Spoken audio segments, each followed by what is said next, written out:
Պարոն Կարապետյան, նախ մի տնտեսական հարց, պատասխանից հետո նաև քաղաքական, հետաքրքիր է, եթե դուք գաք իշխանության հեծը վերադարձնելու եք ձեր ընտանիքին Սամվել Կարապետյանին, թե թողնելու եք, որ Ռոմանոս Պետրոսյանը շարունակի պաշտոնավարել եւ ձեր հաշվին աշխատավարձ ստանալ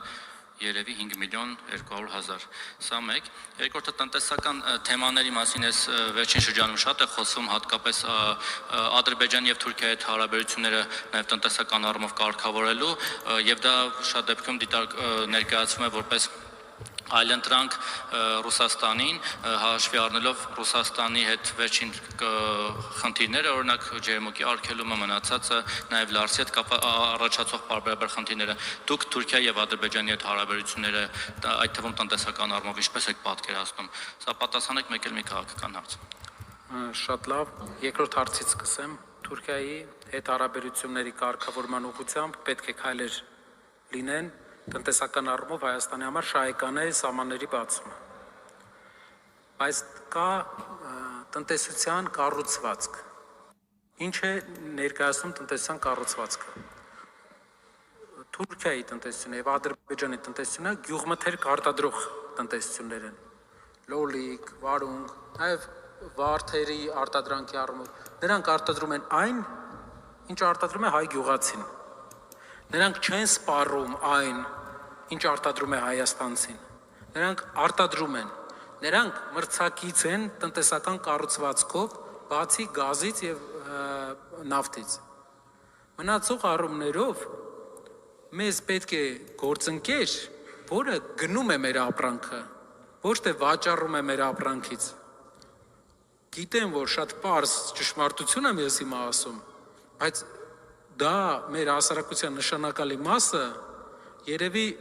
տեղեկացված չեն տեղեկացրել իշխանությունները, որ Ադրբեջանը էժան գազի հաշվին շատ էժան գյուղմթերք ունի,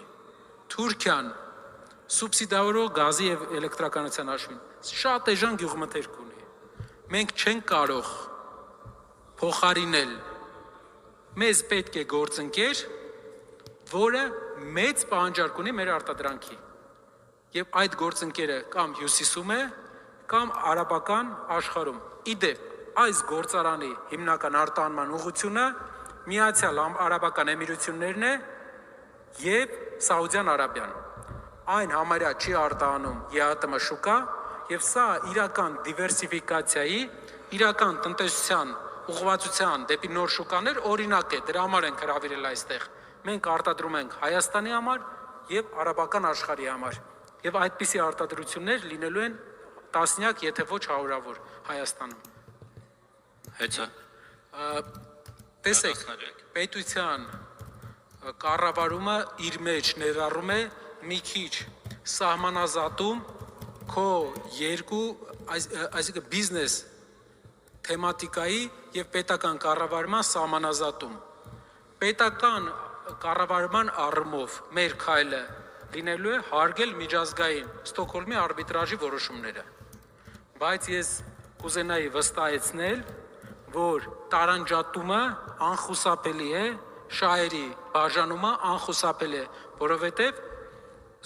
մենք պետք է դիտարկենք որպես իրավական գործընթաց։ Շնորհակալ եմ։